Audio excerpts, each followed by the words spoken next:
Salut, c'est Raphaël Oma. Bienvenue dans Le Smoothie, votre podcast de préparation mentale. Je vous donne rendez-vous chaque mercredi pour partager ensemble un smoothie et voir quels sont les ingrédients nous permettant d'améliorer notre bien-être et nos performances. Belle écoute. Salut les smoothers et les smootheuses, je vous espère en pleine forme aujourd'hui pour déguster ce smoothie. Alors, vous l'avez peut-être remarqué, la semaine dernière j'étais absent et vous avez dû découvrir, peut-être avec tristesse, indifférence ou soulagement, qu'il n'y a pas eu de smoothie. Alors c'est parce que j'étais à la fois pris par le temps et sans doute un petit peu mal organisé. Quoi qu'il en soit, je passais un examen, un diplôme universitaire en prépa mentale. Ça faisait 8 ans que je n'avais pas passé de diplôme universitaire. Et donc forcément, il y avait un peu d'enjeu et j'avais envie de bien m'y préparer. Et puis, il se trouve aussi, eu égard donc à l'organisation de ce diplôme, que c'était la deuxième fois en 3 semaines que je devais m'absenter 4 jours. Et voilà, cela m'a pas, à la fois pas aidé et en même temps, ça m'a donné l'idée du smoothie du jour. Alors, aujourd'hui, je veux vous parler de l'importance de se fixer des objectifs et aussi de savoir renoncer quand la charge de travail devient trop importante. Il me semble que c'est une notion clé pour notre santé mentale, pour notre performance, de savoir renoncer. Avant d'aller sur ce renoncement, d'une certaine façon, je voudrais revenir sur l'importance des objectifs. Je pense que vous savez que se fixer des objectifs est essentiel. Cela nous invite à la fois à faire une introspection de là où nous en sommes et de là où nous aimerions aller.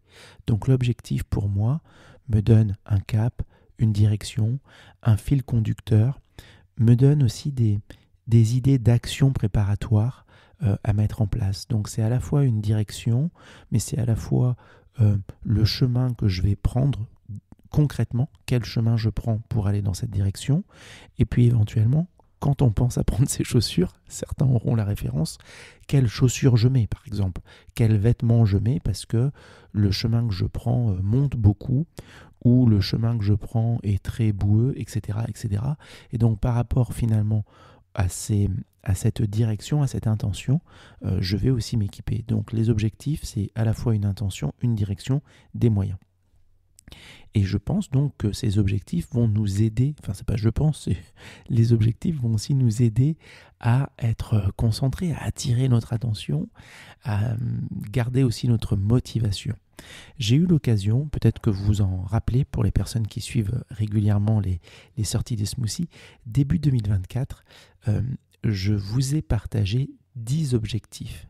Ces objectifs, je les ai toujours en tête. Alors quand je dis toujours, je ne veux pas dire de façon continue, mais je veux dire qu'aujourd'hui, mi-juin, j'ai toujours les objectifs que je me suis fixés, on va dire entre fin décembre et début janvier.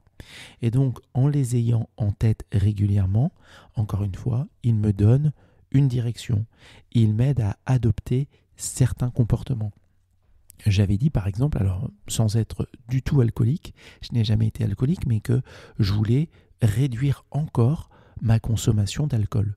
Tout simplement parce que je me trouve plus en forme les lendemains matins, que j'arrive à commencer la journée plus tôt, à la fois en profiter pour mettre en place les actions entrepreneuriales que je veux mettre en place, mes séances de préparation mentale, avoir du temps et de l'énergie pour faire du sport, etc., etc. J'avais aussi l'envie de me former, je l'avais dit, donc j'ai bien entendu fini cette formation universitaire. Et puis je commence là, maintenant, une formation en anglais pour développer encore mon niveau. Donc les objectifs, le fait de les graver, d'avoir de la clarté, quand je dis de les graver, de les écrire, ça ne veut pas dire qu'ils sont gravés dans le marbre, mais de les écrire vont structurer finalement notre temps, nos efforts, et nous aident à être plus efficients.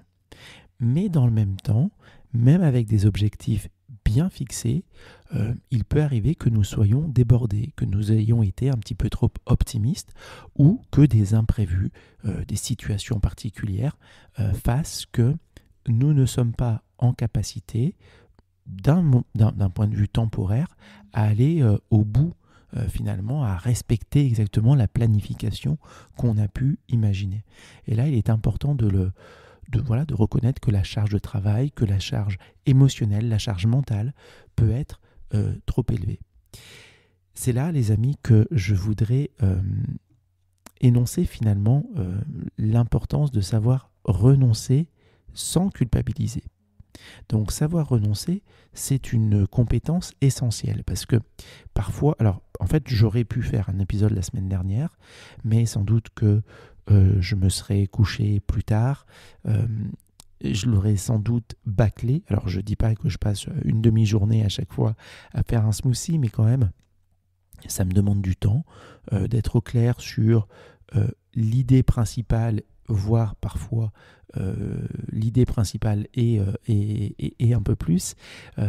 Rappelez-vous, dans certains smoothies, je vous donne aussi des actions à tenter, en tout cas à expérimenter.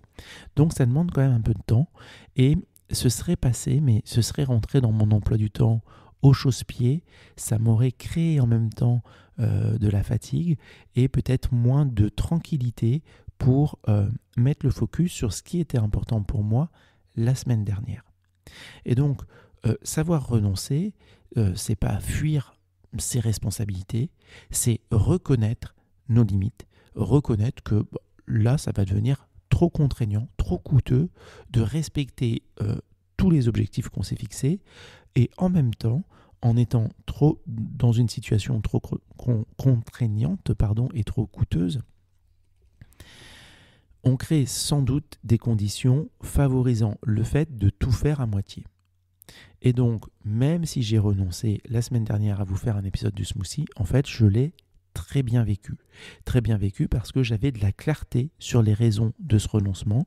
J'avais besoin de temps et d'énergie pour préparer mon examen. Et je savais en plus que cette situation était vraiment passagère.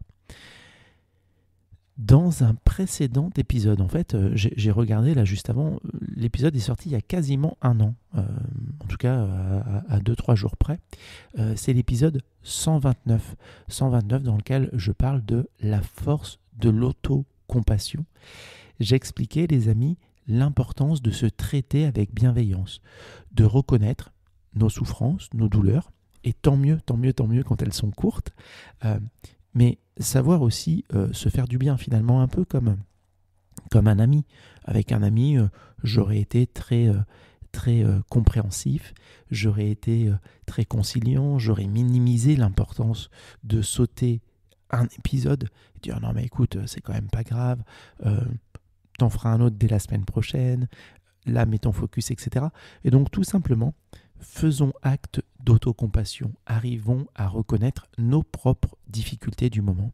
Et donc savoir renoncer sans culpabiliser, ça en fait tout à fait partie.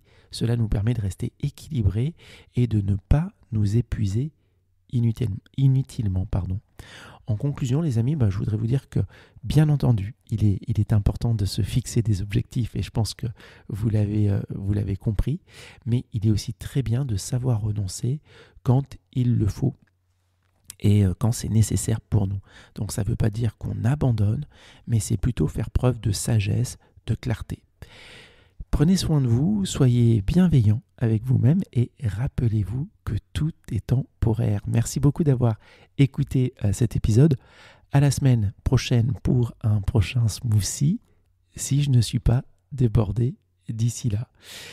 Si jamais vous avez apprécié cet épisode, n'hésitez pas à me laisser vos retours, à le partager aussi à quelqu'un qui pourrait en bénéficier, par exemple un ami ou une amie qui culpabilise de ne pas avoir terminé sa to-do list à temps. À très bientôt les amis, bye bye. Merci d'avoir écouté cet épisode jusqu'au bout. Ce smoothie vous a plu, alors partagez-le avec des proches ou mettez-nous la note de 5 étoiles sur votre plateforme d'écoute. Et si vous le souhaitez, poursuivons la dégustation de smoothie ou échangeons sur les réseaux. Je serai ravi d'avoir vos retours et vos questions.